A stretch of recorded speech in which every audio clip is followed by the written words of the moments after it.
I'm Dr. Jerry Yu, CEO and founder of Next Level Physio. On the Beyond Physio podcast today, I got to interview Katie Zaferes, who was a bronze medalist at the 2020 Tokyo Olympics. We talked about the professional trial life, the challenges, and the mindset needed to be an Olympian. And finally, we get to talk about what life is like as both professional athlete and a new mother. I hope you enjoyed the episode. But they often neglect that, even though that's part of your race time.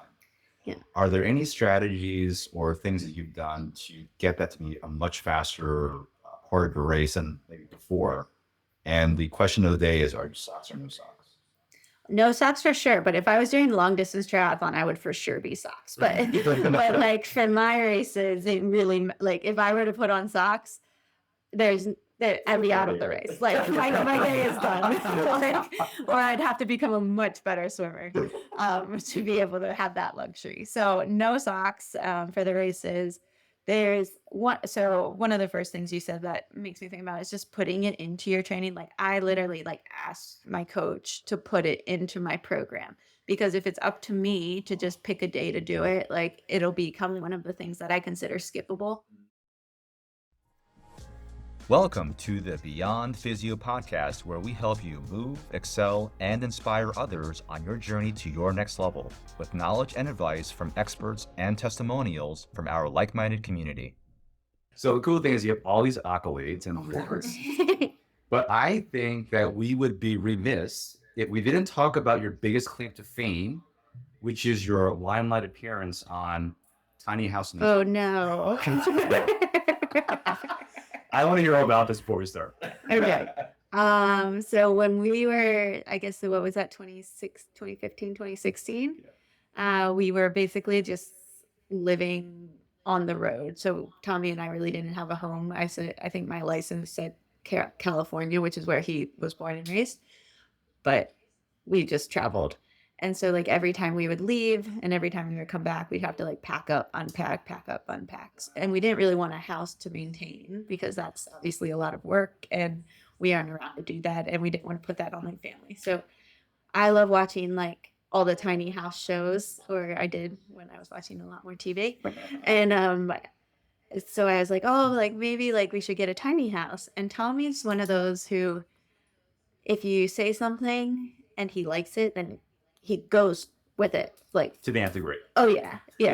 And actually, my agent, Bob Babbitt, he had a connection with the Tiny House Nation host. So we were, we got on the show, and they built us a tiny house that is specific to our lifestyle. So it had bike storage in the back, and it was awesome. We did cheat. We had a shed. It was on Tommy's sister's property, so it was really nice because they were able to do the minimal taking care of it that they needed to. And we never thought we were tiny house people for life. Although when we lived in it, we loved it, and we were like, oh, maybe you could have a kid in it. But ultimately, we became bigger house people once we moved to Cary and found a home. That's awesome. But yeah, it's still there. There's a guy named Dave who lives in it. So yeah, so it's still in existence. That's crazy. So talk about your origin story here, because I know that you were into steeplechasing at one point, and my thought was, well, how do you go from steeplechasing to triathlon? Because I know there's a puddle of water you gotta sometimes jump through, but that's about all the water that you get. So talk about that journey for you. So I actually started when I was growing up. I was more like a swimmer, soccer player, lacrosse player. I would have considered those my main sports for a lot of my childhood. And when I decided I was done with lacrosse, I was like, oh, I'm going to run to stay in shape for soccer in the fall. And that was my sophomore year in high school. So I was still swimming as my main sport, and then running to stay in shape for soccer and going to try out for the soccer team. I did really well my first year of running, and I won states in Maryland, and it's a small state, but but it was still quite good. And ultimately, when I went out for soccer the next year, I still think this is a little bit against me, because my track coach was also the varsity soccer coach, and he was trying to get the cross country coach to recruit me while I was trying out for his team. So Wow. I probably should thank him right now, but because I did make the team, but he told me I wouldn't get much playing time. And on picture day, I decided I was going to not do soccer and do cross country instead. So, anyways, just to say, that was kind of when I started running. So, I was a swimmer and a runner at the end of my high school like career and deciding to go to college either for swimming or running. But triathlon really wasn't in my head. I just did it with my dad on Father's Day. That was my first triathlon I ever did was after my senior year in high school. And it was just something for fun and something he had said, like, will you do this with me? And I was like, oh, okay. Like, and I always thought it was for him, only to find out like years later that he actually had like a little bug in his head of like, this would be a good way to get me into triathlon. Yeah, because when I said yes, he had to learn how to swim. That's funny. So like that was my only introduction into triathlon. I never saw it as a career. I never knew like it was an Olympic sport. I didn't know much about it. It was just something for fun. So I ran my 5 years at Syracuse because I had a redshirt year, and within that time, USA Triathlon contacted me. Barb. Yep, Barb Yeah. Lindquist, Yeah. and she said we have a program called the Collegiate Recruitment Program. It recruits athletes who run Division I and have a background in swimming, or vice versa. And so they identified me, and like I kind of started. I still had another year of eligibility for running, and I was on scholarship, so I couldn't go like full fledged into triathlon at that point. But my coach, Coach Fox at Syracuse, was actually quite supportive, and he's like, "You can do triathlon as long as it's not like your running season." So I think it was like going into my 5th year, I had indoor and outdoor, but I didn't have cross country. So I did a little bit of local triathlon races, and I really enjoyed it. And so I kind of just started being in my like sphere of awareness then. And I just happened to get really lucky with timing because at the same time that I was graduating from college and deciding if I was going to go to grad school or start being a phys ed teacher, which is what I went to school for, or the collegiate recruitment program was just starting to make like a resident program at the Olympic Training Center in Colorado Springs. And they're like, do you want to come out and be a resident and go like full-fledged into the like triathlon life and try to make the Olympics? And I ultimately decided yes. My dad drove me out from Maryland to Colorado Springs. It's like 24 hours of driving, and an hour away from Colorado Springs. I was like, I don't want to do it anymore. I was just like so scared. I mean, it's really intimidating. Like to me, the Olympics like is intimidating. Like I didn't grow up wanting to be an Olympian because I was always like, and it wasn't because I didn't want to be one. It was just I was like, do you know how many people make the Olympics? Like to me, it's just like kind of crazy to think. And now I'm a hypocrite and I've gone to 2. But my dad said, he's like, okay, if you're unhappy, like give it some time, and if you're unhappy, just call me and I'll fly back out and we'll drive back together. Like it was a really low risk way, and I never ended up calling him to come pick me up. So.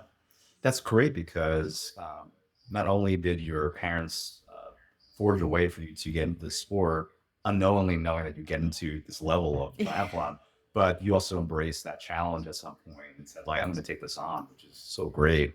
You had such great people around you to support you on that endeavor. Yeah, I've always feel like my parents, I've always been so thankful because they've always guided me without pushing. So like they never forced me into any sport, or like they always just wanted us to work hard, try our best and have fun and be active. And I think by them doing that, and even like with my dad, when he dropped me off saying like, just try it. If you don't like it, I'll come pick you up. Like that's a lot more comfortable of a way to do uncomfortable things than like if they're like, no, you need to do this. Like that could have made it a lot more stressful and maybe like turned me off to it. But instead I was like, okay, just try it. And it opens it up to me liking it. And then like the pathway from there has been amazing. Katie, do you think that, because we talked about this in an episode with Corinne, who just became a pro, and it seems like the parallel here is that both of you had support behind you saying, listen, just try it. Yeah. And sort of that positive encouragement versus the other tiger parent who's like, well, you have to do this because mom and dad says so, and coach says so, that kind of thing. you think that actually was what enabled you to get to this point as well? For sure. And even like within triathlon, there is a time where I was like between coaches and really uncertain and unhappy for in my career. And my dad was like, Katie, you don't have to do this. You can like do something else. I was like, Dad, I don't like my job like less than 10% of the time. And I feel like that's pretty good. But it was there. My parents are always, both my mom and my dad, like I'm speaking a lot about my dad, but my mom's the same way. Like at races during college, like they're the ones that are there cheering no matter like whether I'm like about to get lapped or last. Like they don't care how I do. Like they just want me to be happy and they want me to try the best I can. Like my mom and dad would always just send me text messages before my races in triathlon because they're a lot over the like all across the world, so they're not always there. And just being like race hard, have fun, tie your shoes tight. Like those are like, I mean, the tie your shoes tight was more applicable to running at Syracuse, but because you actually want your triathlon shoes a little loose. But That's right. So I think one of the questions I have was now that you've been in the sport for so long, and now you're in this phase of being a working mom as an athlete, has there been a major change in how you've been training since the Olympics as a result? there's definitely a lot of changes with having Kimball. I suppose if you look at like the swim, bike, run aspect of it, it hasn't changed that much. My average training hours was 20 to 25 hours before Kimball, and now it's like 18 to 20, I would say. So it's significant difference, but it's mostly on the bike, I would say, where I'm just not doing like the longer rides. So instead of like doing about like 3 hours on Wednesday, I do 2.5. Instead of doing like 4 hours on Sunday, I still do 2.5. So like that's a significant time. And I think there's like 1 day less of riding that I do. Because swimming, I'm swimming the same amount. Like running is about the same too, except instead of doubles, I'll do like one longer run. So if you look at that, and I do strength twice a week. So that's pretty standard for me. There's no downtime, and we were talking before we started recording, but like I used to take a lot more naps. Yes. I don't take naps anymore. Kimball takes naps, but it's hard because people say like nap when the baby naps, but there's other stuff to do. And with Tommy working and like childcare, we don't do a lot of, we have like 4 hours a day, which when we're training and when he's working, we use it for the critical things when either we're both out or both want to, like I want to be training or he needs to be working. So when Kimball's napping, like today, for instance, I put him down and Tommy was working. So as soon as I got him to sleep, I went out on a bike ride. And then I got back and he was still asleep. I was like, okay, good. And then I went out and did like the sauna I have a race in Mexico. So I'm doing a little bit of heat training. Nice. And then I looked on the monitor, like when I was leaving, he was still asleep. And when I got back, like he was up and Tommy had him. So for like 5 minutes. So then we traded off. Like, so no nap time. So that's been a big difference. And leading into probably more so than here or like training is leading into races is really different for me because I'm someone who would really like do my own thing and be very self-focused during the week leading into the race. And now we bring support for like when I go to races, it's me, Tommy, and either my mom, a friend, or a babysitter comes with us. But it's still different because I'm not just gonna like ignore Kimball for a week. So like basically the Monday through Thursday, I'm doing typically everything I would do with Kimball here. And then kind of like the Friday, the day before the race, I asked like my mom, like, okay, can you be on like prime Kimball duty? And then obviously on race day, like the morning, it's more focused on like me getting into the race. But even like when we were in Italy, our Airbnb, I just raced in Cagliari in Italy. And normally I would just ride to the race, but because my mom and Kimball were there and my mom wanted to come to the race, like, which is reasonable request, I ended up like driving them, and I was nervous because I was like, oh, this isn't what I would do, like pack Kimball into the car, like, and like worry about if we have everything.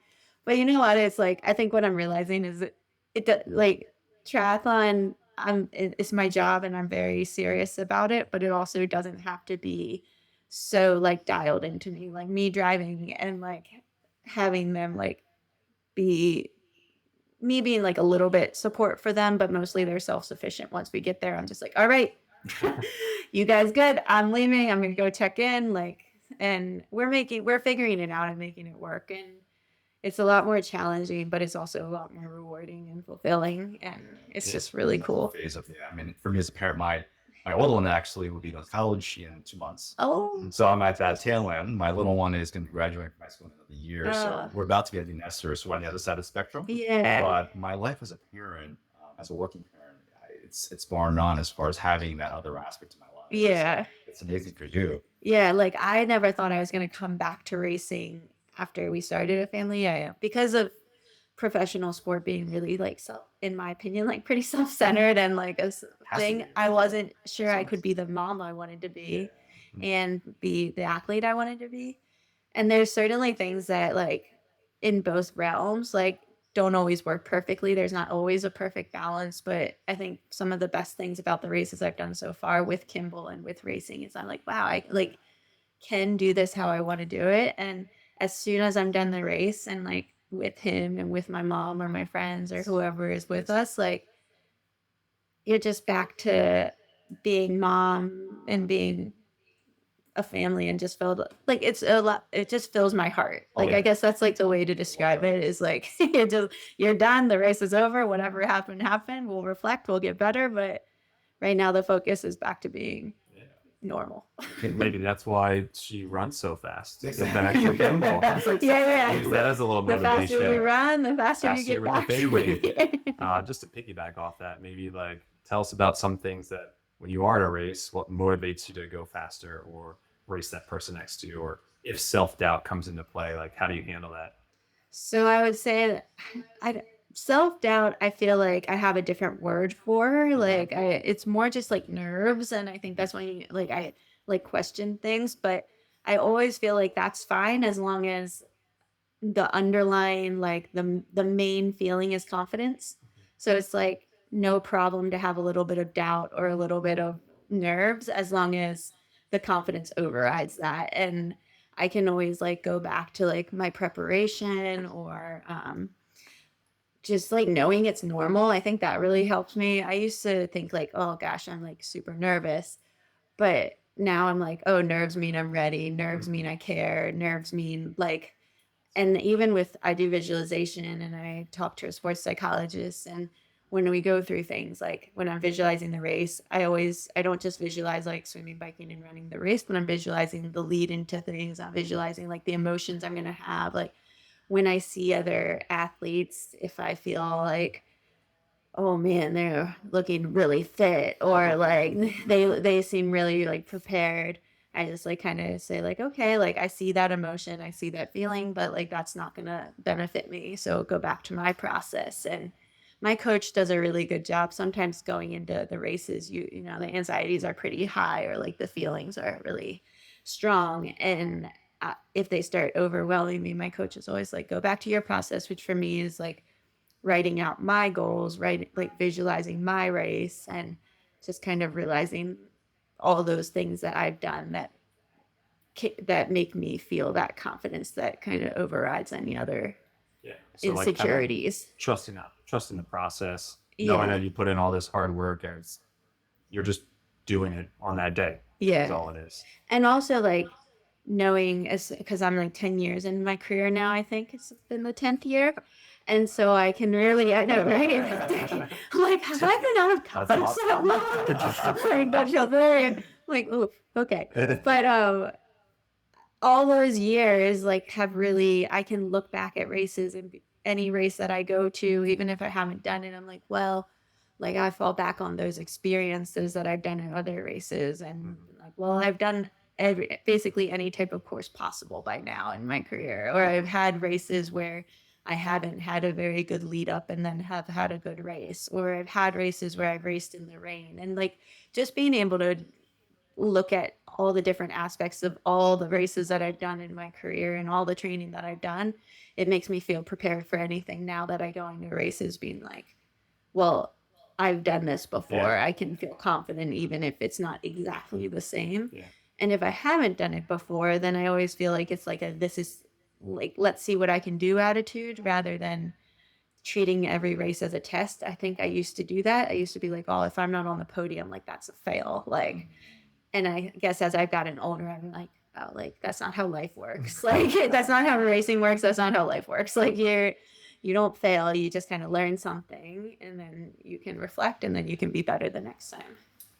I love this journey of resilience that you inspire over time. It's such a, it's humbling for me to talk to Olympian, first of all, but also the fact that, you know, you're going through a lot of the same things that I've gone through as a business owner, as an entrepreneur too. Yeah. And John and I, as both clinicians over time, like you have your wins, you have your losses. But it's cool seeing that from your perspective, that at the end of the day, you had a little confidence, and that supersedes the nerves, and nerves are normal. So that's a really cool perspective that you have. Yeah. Yeah. I feel like, and like it goes to me for everything. I mean, I think rarely on race day do people feel amazing, or at least I don't. I don't know. And I'm always like visualizing like this warm up feels terrible, but it always feels terrible. Like you don't feel great going in the race, but you never feel great going into the race. So it's like kind of nice to just like know that, and then be like, you don't have to feel good to do well. And I think that's one of like my main mantras in sport. Yeah, I definitely feel that on the bike. I always had to get through like the first 30 minutes knowing that my quads are getting tight, and it's like once I get this past this 30 minutes, I'm warmed up and I'm good to go. Yeah. So I can definitely relate with that, and I'm sure a lot of people can as well. Yeah. A couple other people have asked if you could talk a little bit about your training, maybe while you were pregnant or afterwards, and maybe how you ramped that up coming back from pregnancy. Yeah. So we got pregnant right after the Olympics. And so as well, after the season, I guess once the season ended after the Olympics. And so it was kind of like my break time anyways. And after the Olympics, I mean, you're just trying to make it through. And then it was an extra year. So you're like trying to just make it to the end of the quad plus 1 year. Yeah. And so I was just like, I'm just going to take my pregnancy easy. And I really I didn't train like an elite athlete. I actually like didn't have my coach. I asked my coach not to give me any training, and I just kind of went whatever I felt.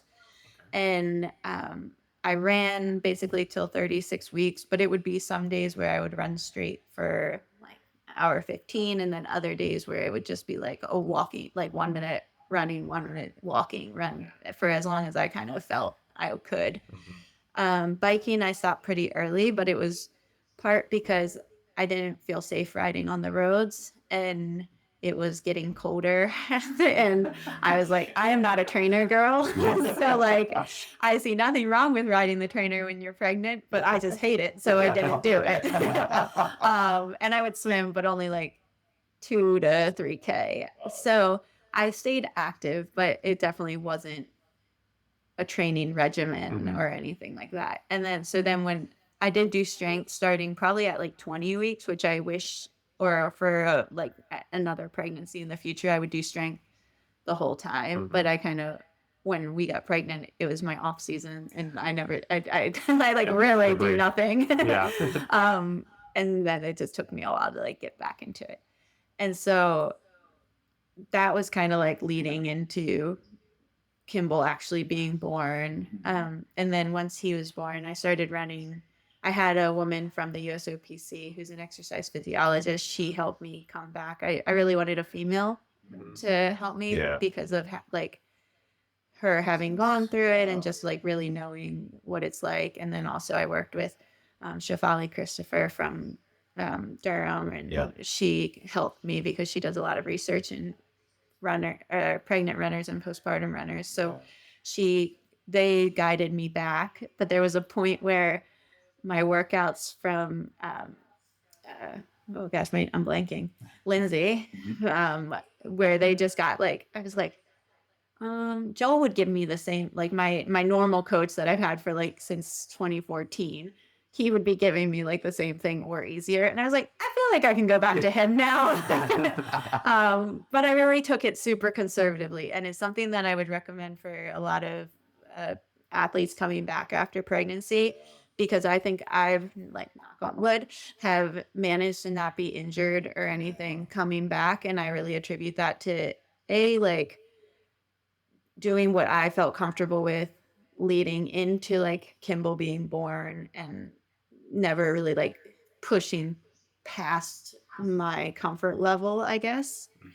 And then be coming back and just being really like conservative with it and slow, so that I was building but without rushing. And by doing that, I feel like I'm in a great spot, and there's nothing I would have changed in trying to like rush to be back better, because I feel like I'm back to being like I've always been a resilient athlete and or robust for like injury stuff, but I wasn't sure how that would be coming back from having a baby, having never done it, and watching a lot of people kind of struggle with the initial aspect of coming back with injuries. Yeah, I think it's smart that you say like just take your time kind of with it. Yeah. But I also, we've talked before about your kind of training and how like you're given a workout, but there's a little bit of wiggle room based on how you feel. Do you mind diving into that a little bit? So like a run workout, for example. Right. So for almost all of my sessions that Joel Filial, he's my coach, he gives me, it's all as you feel. Yeah.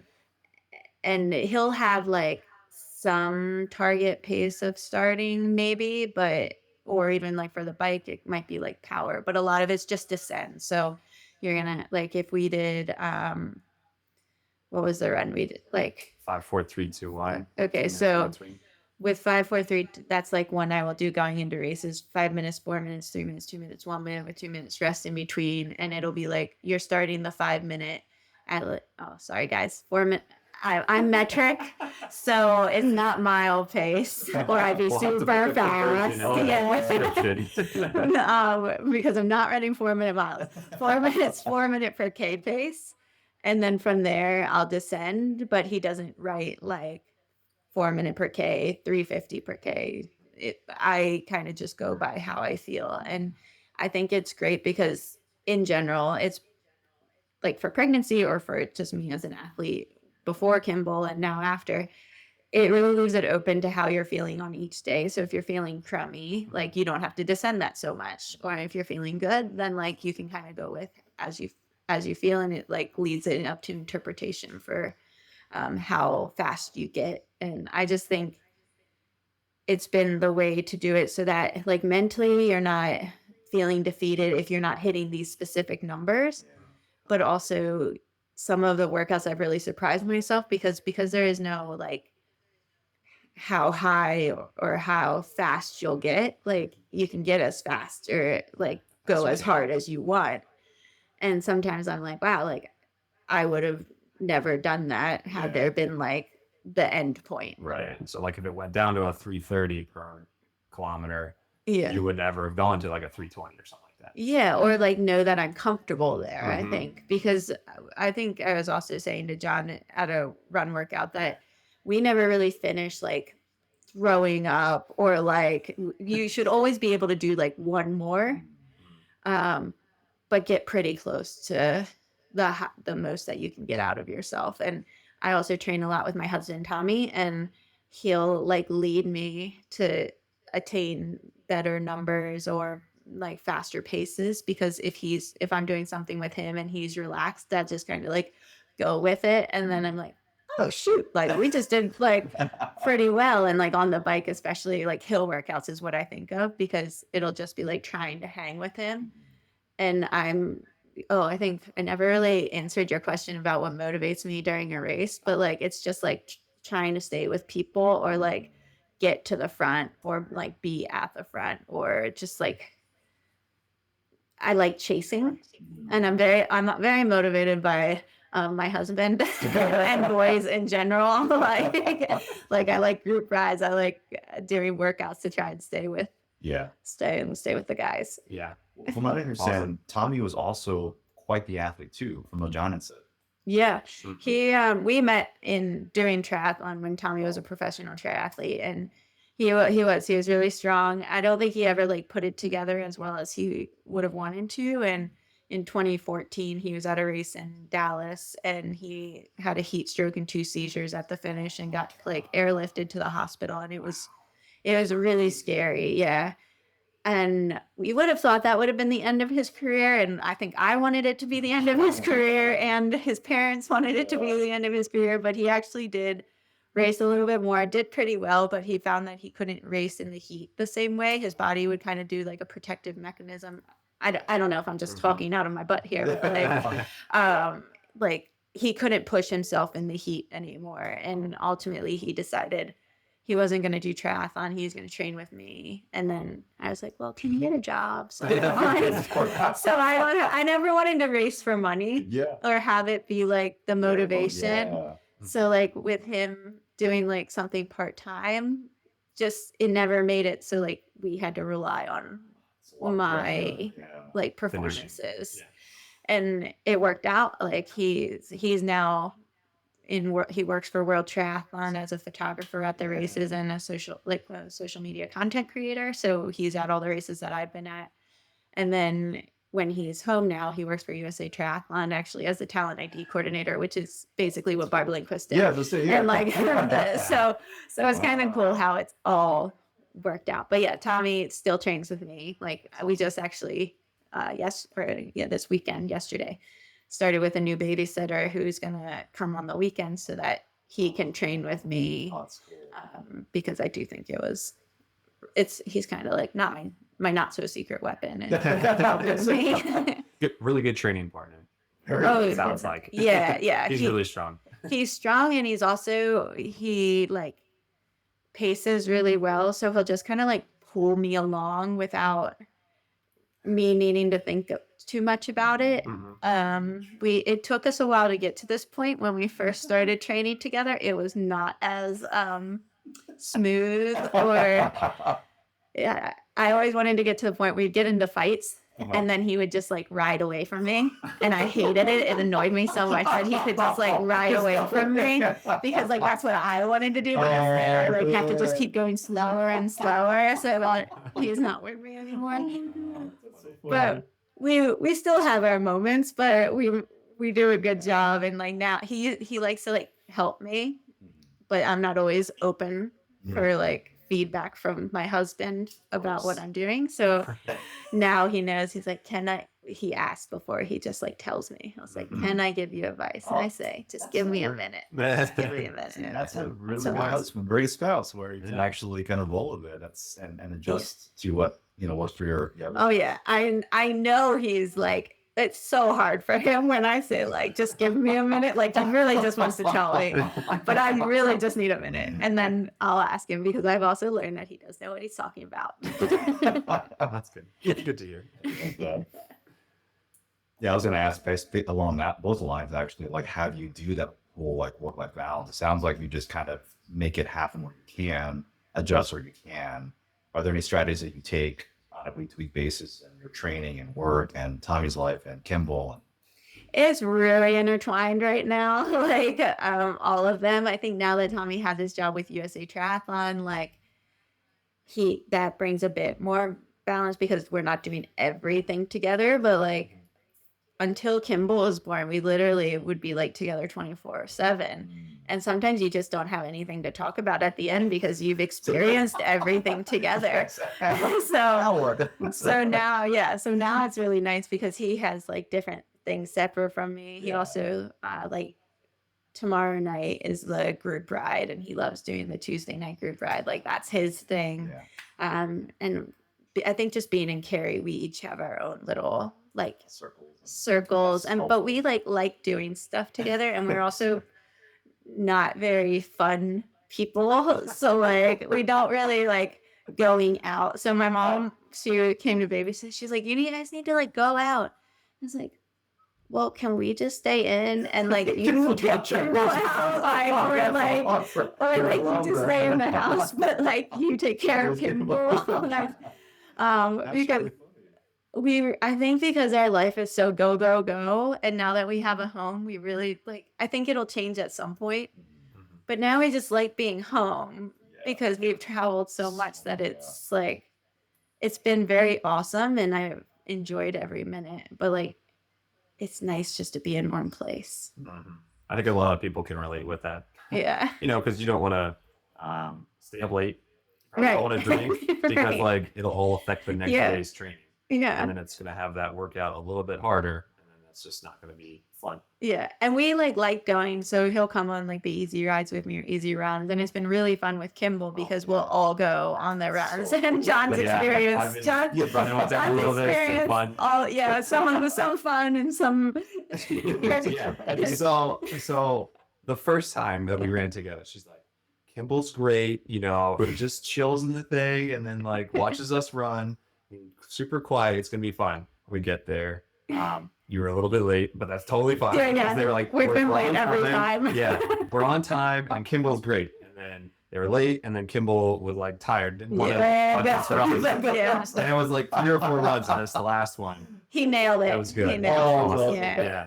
No, I it's. wasn't throwing sunglasses or anything like that. And then the other learning part was like, so I'll just keep running, and Tommy's pushing Kimball the whole time. Yeah. I don't feel comfortable running with the stroller just because I never have. Yeah. And so I don't want to like risk anything at this point in my like season or career.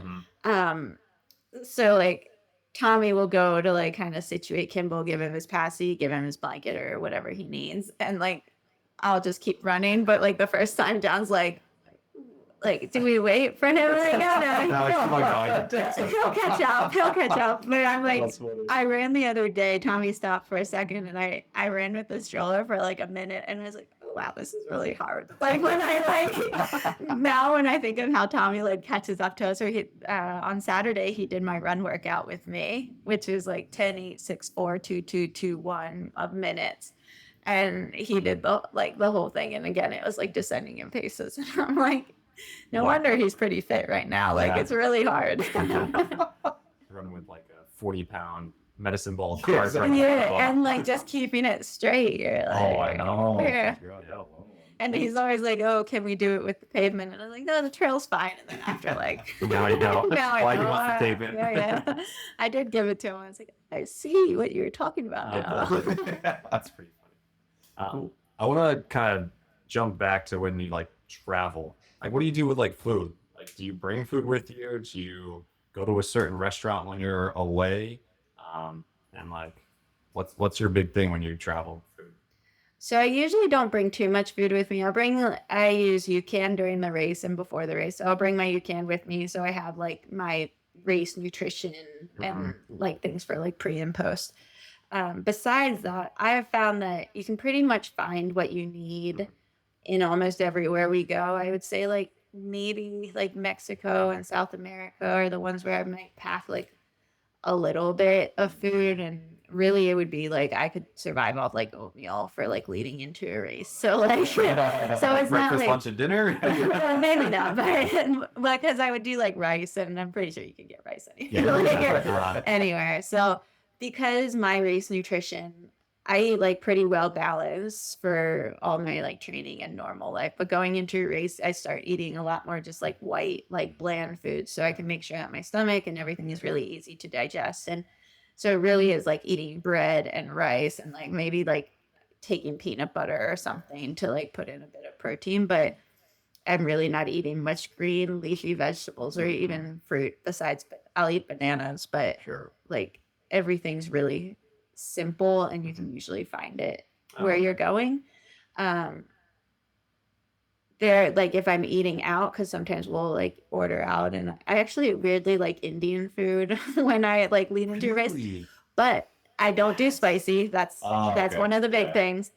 And if I do that, it'll be like 3 or 4 days out from the race. I'll try one restaurant, and then if it's good, I'll just eat there, like for like the same thing, and it doesn't bother me, and I like enjoy it and trust it by the time I get to race day. So yeah, and then like after the race, I like to try whatever area we're in, like just go and have something local or maybe something different than I would have before the race. Yeah. So when you were in Italy, what did you get?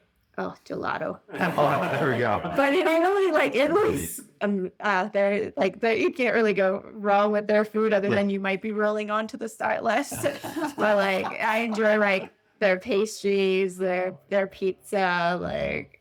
But we often all like have a kitchenette or are self-sufficient if we're staying there for a longer amount of time than just a few days before the race. So like if we're in an Airbnb, we'll just go to the grocery store. Like I made my meal before Italy, just like pasta. And my mom was like, "Oh, do you want veggies?" I was like, "No, don't do veggies anymore. Too close. We're too close." But I'll get like a whole baguette. I'll eat that. Like, I just really, just my stomach always is kind of like something that I always want to make sure is right on race day, and I just feel most comfortable. And my nutritionist like advised that a while ago, is just stop eating like kind of like the whole grain fruits and vegetables that could potentially like 4 days out from the race. Oh, 4 days. Talking about food, I wanted to include a Katie's crave list. So I would like to know like your 1 or 2 like comfort foods for like when you're not feeling great, when you're feeling sour, when you're after your race. I have to have this thing. Okay. What are those must-haves for you, Katie? Okay, well, the first one I think of is things I can't buy because I have no self-control if they're in my house. Oh, Like, I don't necessarily see it as a bad thing Yeah. for people who can like eat in moderation. Yeah. But like cereal, Mm. I can go through like a box Sorry. of cereal in like 2 days if it's in the house. So I typically won't buy it. And it's not even like, it's Life and oatmeal squares. That's Oh, it's not even like, perfect oh my combination. God. Sound like Trader Joe's pumpkins. I know, but I still don't think that a box of, well, 2 because I mix them in Yeah, like of 2 course, days is yeah. like reasonable. So that's why that's one of those, that's probably like the comfort one. Yeah. And then like after a race, I really like a burger or a really good pizza, although now I'm becoming a lot more picky with the pizza where I'm like a good like fluffy crust pizza. So you don't like the New York style, or do you like the Chicago style, or somewhere in between? I like Italian, whatever was in Italy. Yeah. I don't really know. That's a lot of pizza. I want a pizza from Italy specifically. Where can do we go? imagine. Pizza Amalfi and gin was the one that like I have in my head right now. So all pizza's ruined because it's not in Italy anymore. Well, if they bring that to here in Italy, and then ice cream, I like my dad always said, my dad, he passed away a couple years ago now, but it would always be like, race hard, do like have fun, and then go get ice cream. So after Cagliari, we got gelato. Yeah. Oh, Very awesome. that's awesome. That's so cool. Yeah. Was there any, I don't know, when you were getting up, into your professional career, and obviously you're experimenting with different kinds of food and stuff like that, were there any things that you cannot eat for sure anymore because of what they did to you during a race? No, I feel like it's probably more training that has like my no like my no list. And it's funny because it's a lot like apples or grapes like would make my stomach upset, or like dairy products like too close to it. But it's, I still eat all of those things, but it just won't be in proximity to a training session, and definitely not a hard training session. And just like things that make my stomach feel heavy. So even like we were talking about oatmeal, but I probably wouldn't do like, especially as it's getting warmer, like a like big bowl of oatmeal before a training session, just because I'd much rather just eat like toast with jam or banana and peanut butter or something. Yeah, so those are kind of like my no list. Cool. Can we do the transitions for a second? So I see you on your Instagram account practicing transition, which I think a lot of athletes need to be doing, but they often neglect that, even though it's part of your race time. Yeah. Are there any strategies or things that you've done to get that to be a much faster part of your race than maybe before? And the question of the day is, are you socks or no socks? No socks for sure, but if I was doing long distance triathlon, I would for sure be socks. But but like for my races, it really, like if I were to put on socks, I'd be out of the race. Like my day is done. Like, or I'd have to become a much better swimmer to be able to have that luxury. So no socks for the races. There's one. So one of the first things you said that makes me think about is just putting it into your training. Like I literally like asked my coach to put it into my program, because if it's up to me to just pick a day to do it, like it'll become one of the things that I consider skippable. And so like the skippable things for me mean that strength would have been one of them for me. So I know if I did strength by myself, I would just skip it on days where I was tired. So I go somewhere to do strength, and I have someone who helps me do my strength because it holds me accountable. Same thing with transitions. It's in my program as like Fridays, I have transition and skills practice. So that's going specifically with like Tommy or with one of my other friends to go practice those things. We try to make it as like race simulation as possible because I will do the hard part is doing those things. You want to be doing them at like race pace and not just like kind of like going through them. So I can't have it as like an easy ride because it's tiring. It's really tiring. So it's part of like a harder session. For tips, I use the bungees for my running shoes, and really like this is a huge reason to practice it because you really have to have it the right like Tension. tightness Yeah, basically, exactly. because you have to get your foot in, but also you have to make sure that when you're running, it's not going to be giving you like crazy blisters, and sometimes you get blisters anyway. And then like whether people do baby powder or Vaseline within their shoes, I usually use baby powder, but actually for Mexico, I'm thinking about trying Vaseline just because of it being hot and humid. I don't want the baby powder to get sticky. Nasty. Yeah. I know. I haven't used either of those. Yeah, you can put it like on the heel cups, just Okay. like a little bit. So it slides a little bit better. Yeah. So why don't we pick up from One transition, I one work additional out. thing. yes, yeah. We had one more additional thing with your nutrition before your race. Oh, yes. Just asking about if you Yeah. drink coffee before a race. Yeah. I won't drink coffee the morning of, but I take a caffeine pill about an hour before my race, and it's a 200 milligram caffeine pill. And I was just saying, I did experiment with, because you can look up like the amount you take per kilo or for your weight of like what's the ideal number. And so mine's actually 300 milligrams if I go up that.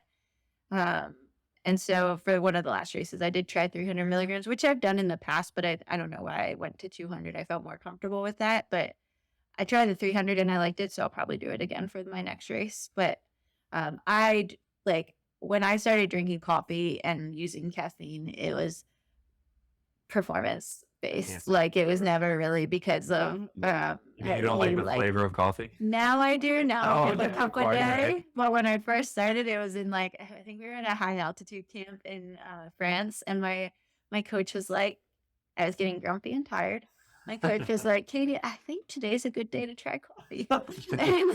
and I like respond really well to caffeine. It's funny because Tommy, it doesn't affect him at all. So he doesn't drink coffee or do any caffeine because he's the same. But he always has energy. So It's funny. So let's go back and transition for a second. Yeah. Talked about the flying downs. Yeah. You identify this one. You keep your feet on top of the pedals when you go out there. I do feet straight in the Straight in, shoes. okay. Yeah, I actually have my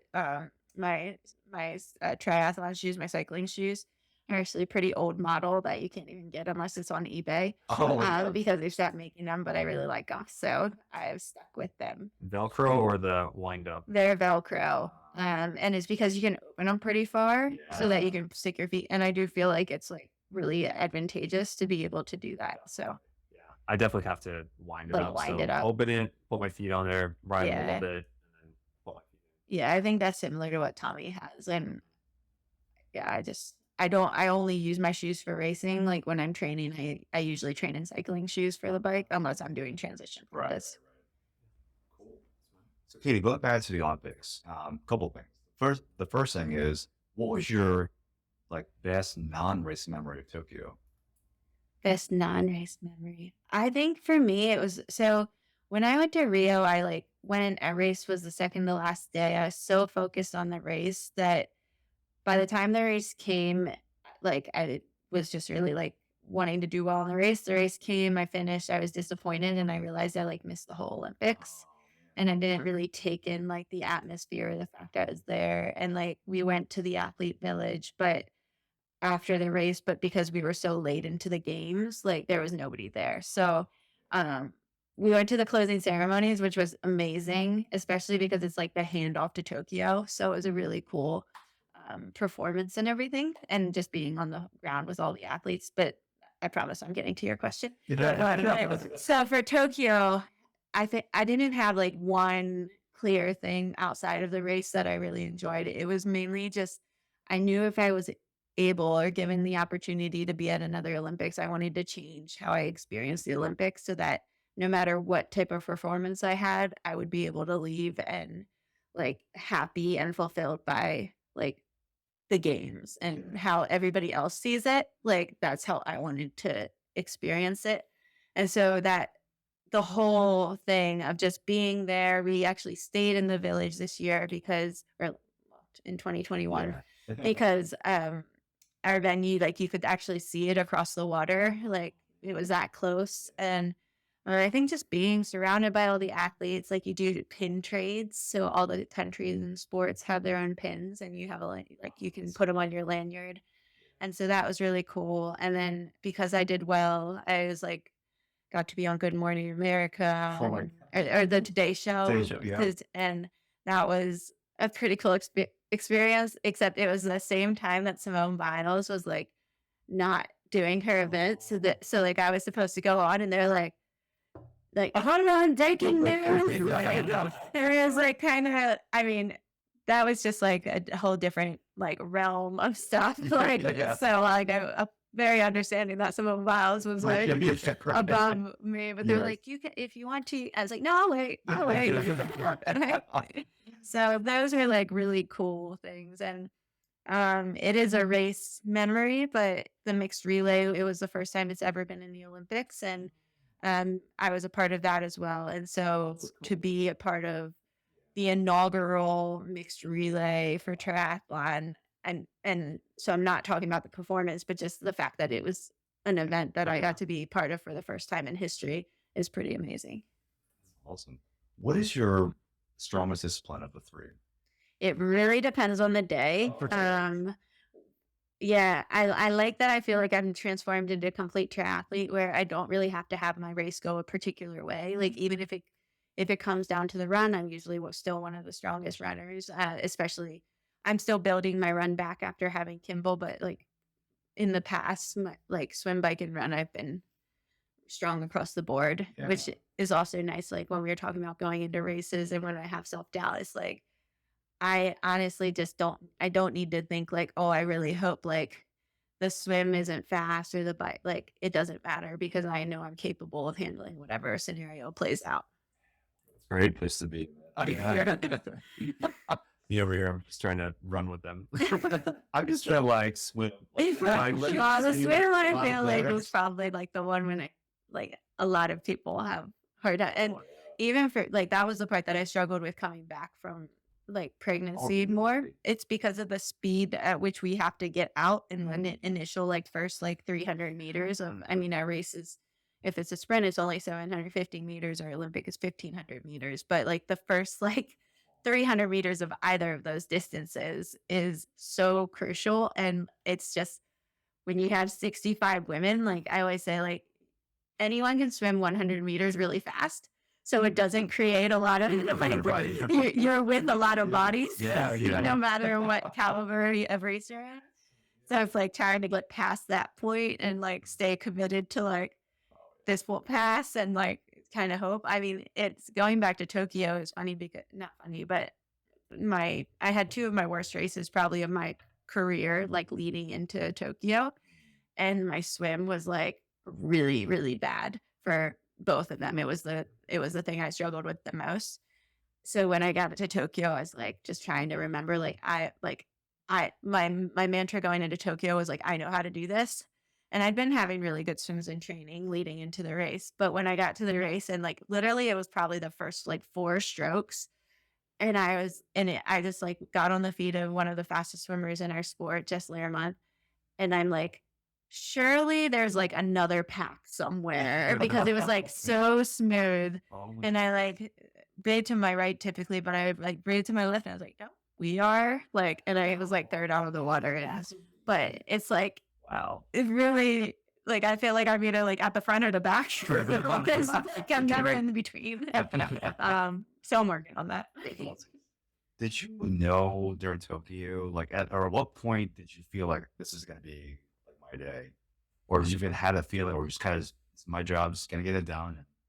I feel like I was very present in the moment for all of the Tokyo race. And like I was talking about before, where I get a lot of like confidence from races I'd done before. Like I felt like Tokyo was all lessons learned in racing because it was wet and it was like a really high pressure race. It was like having the swim come together. And then when I got onto the run, like I was doing pretty well from like the beginning, and I ran in second for like not a I can't even remember when I got passed for to be third, but I was in second for a bit of time, and I was just kept thinking because like be ready, be ready, be ready for like whoever's coming past you to like stay engaged. Like don't like have like a shutdown moment of like when someone passes you, like try to go with them. So and I always run scared or compete scared of what's coming behind me. So until I crossed that finish line, I did not know like I definitely didn't feel like, oh, I've got this all bag. Like, I remember like my quad just like I felt like a ball in it at one point at like one of the farther turnarounds, and I like just breathe through it. It'll go away. It'll go away. Like and it did. But yeah, so I definitely at the finish line I felt safe. I clinched the third place. Yeah, wow. As far as like leading up to that point, was there any sort of like game changer thing that you added to your training preparation for the Olympics that you're like, oh man, this is the year that when I did this, it led to this? Or is just everything combined? No. So 2019 was one of the best years I ever had. It was when I was world champion, and I was like really like winning a lot of races that year. And 2020 hit with COVID. And so like during that time, I kind of shut down my training, didn't really focus on performances just because I was like, I have to last like another year. And for me, energy management is a big thing. So like if I would have trained through 2020, I didn't know how I would be for 2021. But then in 2021, my dad passed away in April of like a couple months before the Olympics. So that was like the hardest thing I've ever gone through in my life. It was really unexpected. My dad has been he's my dad. I don't really know how to put into words how much he means to me or because it's just really hard. So like right after, and that was like April 8th. And then I had a race Mother's Day weekend in May, and that was like the first race I did poorly at. Then I had another race in June, the second race I did poorly at. And then the Olympics is in like the end of July. And so I hadn't been selected because in the test event for Tokyo, I'd crashed and ended up in the hospital in 2019. And then the next qualifier was the first race after my dad passed away. Didn't do well there. So when you ask about anything special running into the Olympics, like, no, definitely not. It was like literally just trying to hold my world together. Like when I went to Japan, so like the first race after my dad passed away, that was also in Japan, in Yokohama. When I went to that race, like I knew I wasn't ready to perform, but I also knew I had to do my first race like without having my dad. And it was horrible. Like I just fell apart like the days, like the night before the race. And like also because of COVID protocols, you couldn't be with anyone. So you were in a hotel room by yourself. And so at one point I like let go of the Olympics and was just like because the USAT had to decide basically between me and my like resume and like my history of winning. But there's another USA triathlon athlete, Taylor Spivey, who she's just been consistent like all the time, but she's never won, and she wasn't like consistently on the podium as much as me. And so they're like basically decided between me and her, and I just kind of had to let go of like whatever they decide. And like I remember talking to USAT like before they'd made their selection, and I was having really good training. And I was like, I felt like myself, and I got off the conversation and I was like super confident on the call.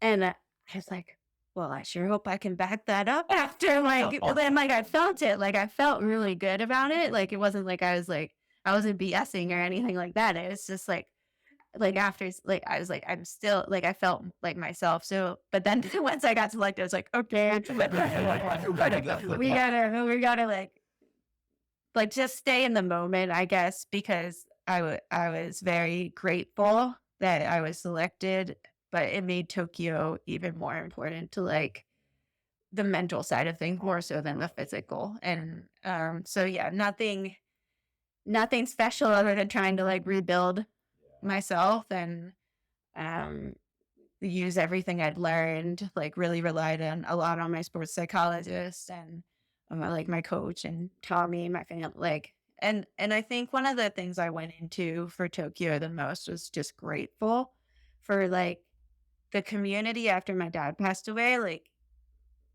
whether it was like in the races right after he passed away or like before that, like the triathlon community was amazing. And like I was like so thankful for it. And then during the race in Tokyo, like mid race, there was a rainbow right by Rainbow Bridge, and I took that as like a sign that my dad was like there and like watching. So yeah, That's really sweet. nothing special. If anything, it was not the like least ideal preparation probably ever. Well, it just talks about like how much you can work through adversity and still come out very, very successful. And it's sometimes like I thought like, oh, I don't even like right after my dad passed away, you're like, you realize what's important. And like, I'm like, I don't even want to do triathlon anymore, but like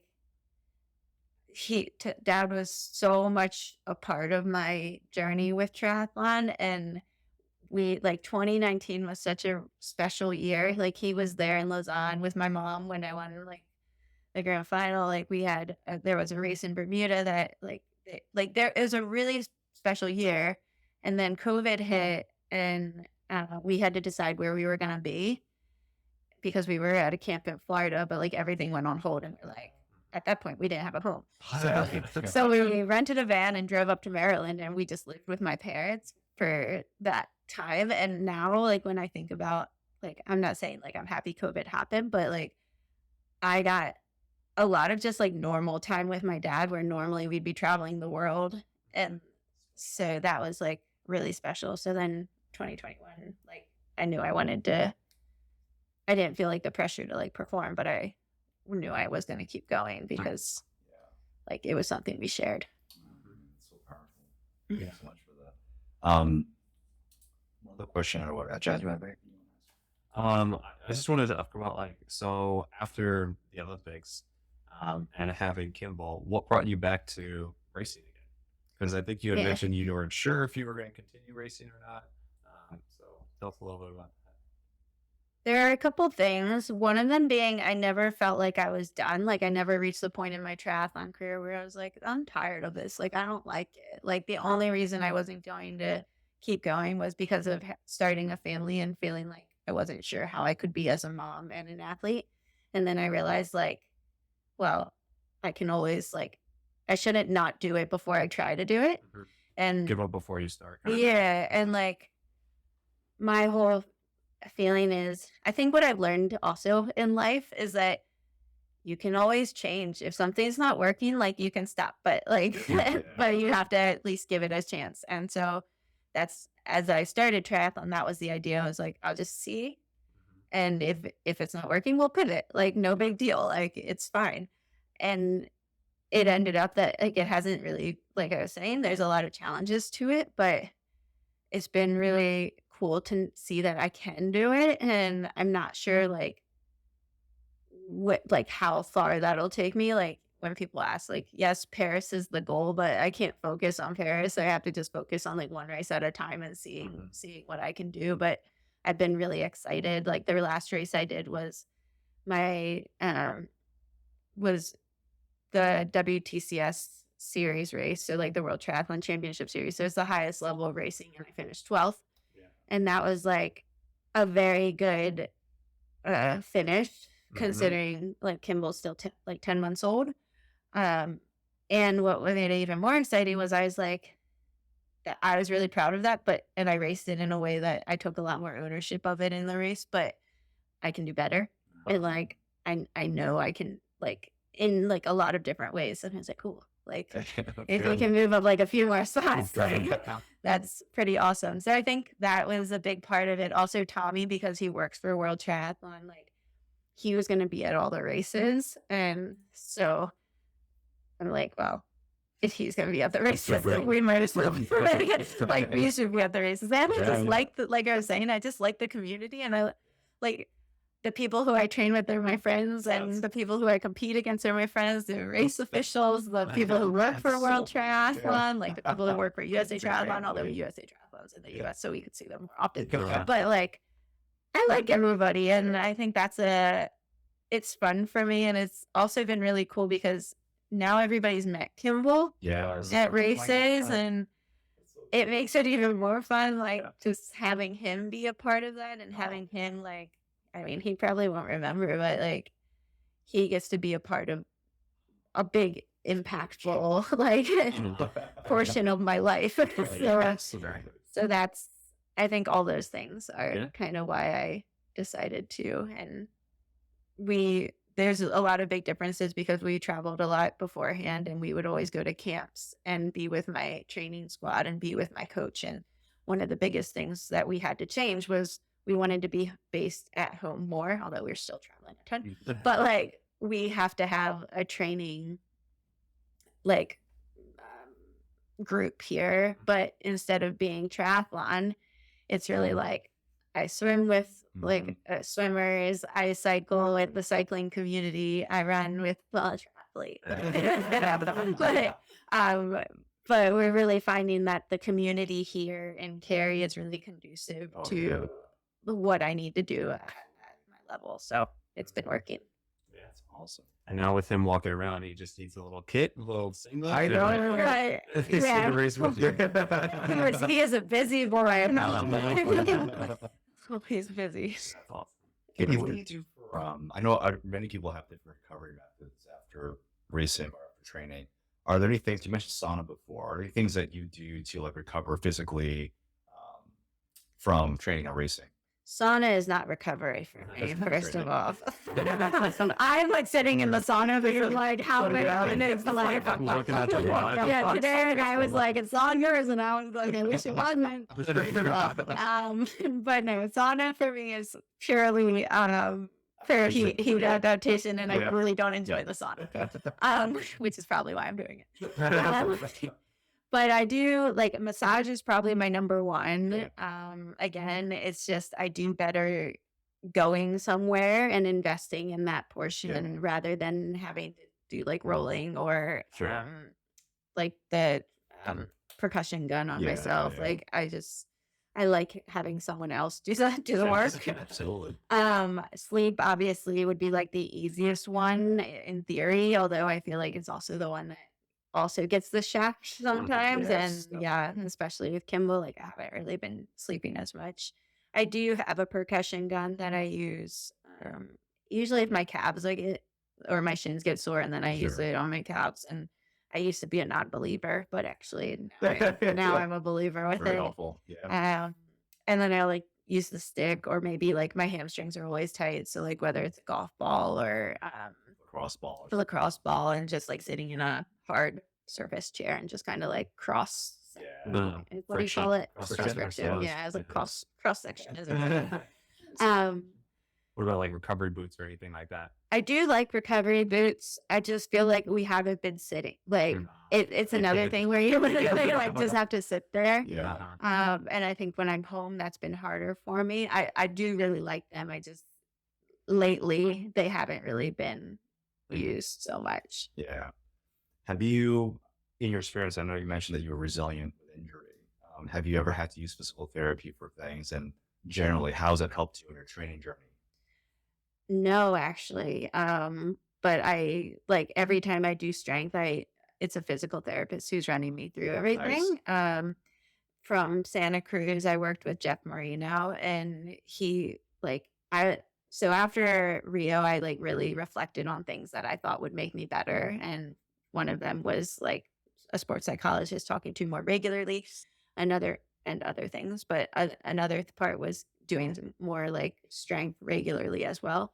But I was worried because I feel like when you think strength, it's like, get strong, get buff. That's the focus. Like, and I was like, I don't want the strength portion to be the focus of my week. I want it to be supplemental to my training. And I really wanted someone I would trust to like do that. And so somehow I got connected through like friends.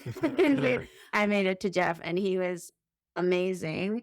And like it was just like so critical, just because we do a lot of just like body weight exercises. And so the foundation of his program I basically carried with me, even though I'm not in Santa Cruz, and I see someone else. Yeah.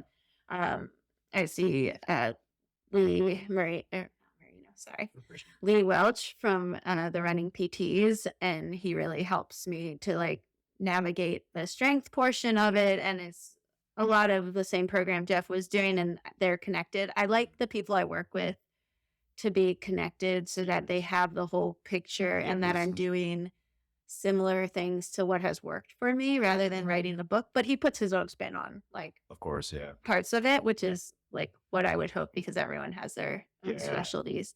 So anyways, just to say, I don't use much PT. They'll like, sometimes it's nice to go to a PT because you'll be like, oh, this is bothering me, and they'll be Right. able to do like manual work. But That's I- awesome. In our experience that we've seen, actually, triathletes and runners have been our biggest mainstay as a community and also as clientele. And what we have found is that traditionally, strength has been what's been lacking in a lot of Yeah. even our high performers. And Mhm. it's funny because a lot of times they get surprised by how well they do after they add strength into their training. Again, as a Yeah. supplement, not as a mainstay. Yeah. And so it's funny that you mentioned that too as an Olympian. Well, like we do a lot of just like I can't think of the word right now, but like the exercises are like what I would like, very transferable Yes. to like what I'm doing, swimming, biking, running. Directly related. Yeah. Coordinate the muscles that you are engaging when you're Right. doing those. Like step ups, like lenses. And again, like I had said before, if I didn't go to someone, I would consider it like one of the skippable things. I honestly just don't enjoy doing it by myself. That's probably I- you would skip it. Yeah, I like having someone to run me through it, and Mhm. that's why like when I first got connected, it was like based off almost like proximity to start, because I was like I was driving to Shefali, and she's like 36 minutes away, and I was like, I really like Shefali, but I was like, Shefali, I'm gonna do strength for like 30 to 45 minutes, and I can't like, and I have to do all the other stuff. That's So exactly. I think like along with doing it, you have to make it so it's feasible for you, and like be as like the path of least resistance, I always think, and that you find a place that works for you and can help you and is also works for your life. Definitely. Can you talk about how Inside Tracker has been beneficial for you? I know you talked about that on your Yeah. Instagram and stuff too. Yeah, Inside Tracker, I just love because I love the fact that you can see the inside of things. And also, I'm a little bit someone who likes to worry. So it's nice for me just to like be able to have the inside look on all the different levels of like what's going on in my body, to be able to make sure that everything's still going great. And if there is something, that I can catch it before it actually becomes a problem. Yeah. And I just feel like I really enjoy having my blood tested for those reasons, because it just provides you with so much information of like things that you might not be able to put directly together, but it's showing you like, oh, like, I mean, there's a lot that I feel like with like your iron low, or it just shows you what your normal is. Yeah. So I feel like sometimes, one of the times I got my blood tested, it was like with having Kimball, and there were like a lot of things that were just like out of whack. Sure. And it's like, okay, like don't freak out, like there's something like your whole body's kind of going through something, and just to have the history of like, what are my levels, what's my normal, so that if something's not normal, it's very clear, and it's like not something we have to react to if like maybe those levels are high all the time, like thing, or low, like, you know. So no, I really like it for that reason. And I mean, the whole reason Inside Tracker was founded was this a similar thing. I think his grandmother had cancer or something, and it was to be able to have that inside look so that you could catch things sooner. Or- yeah. Yeah. I did want to handle the quote that you said in the article. Like, So these are your words, not mine. okay, still stand back. And I want to end the show on this note that you don't have to lose something you love or you're passionate about because it seems hard.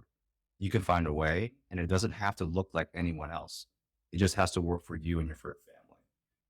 That was really cool because it shows a lot of maturity, I think, as an athlete to know that there is a bigger picture to this whole thing of why you're doing these things. At the same time, you're still going to give it your all, Yeah. no matter what level you're at. Yeah, I think a lot of times I get asked like from coming back about like looking, have I talked to the other moms? Have I talked to like other like athletes?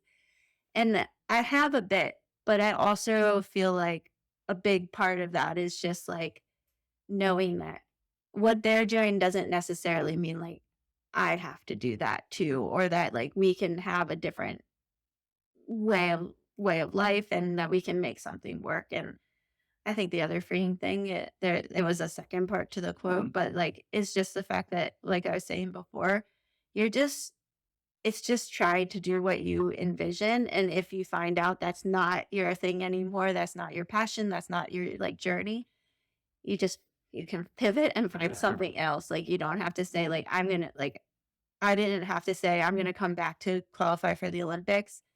If I say, okay, like this isn't for me, that's not a failure. Like that's just a change. Yeah, absolutely. Yeah. I like the way you think about that. Yeah. I like that too. Yeah. Katie, thank you so much for being on the show. I really had a Thank pleasure. you. For having me. Yes. Awesome. Cool. Thanks so much for tuning into today's episode. It really does mean a lot to us.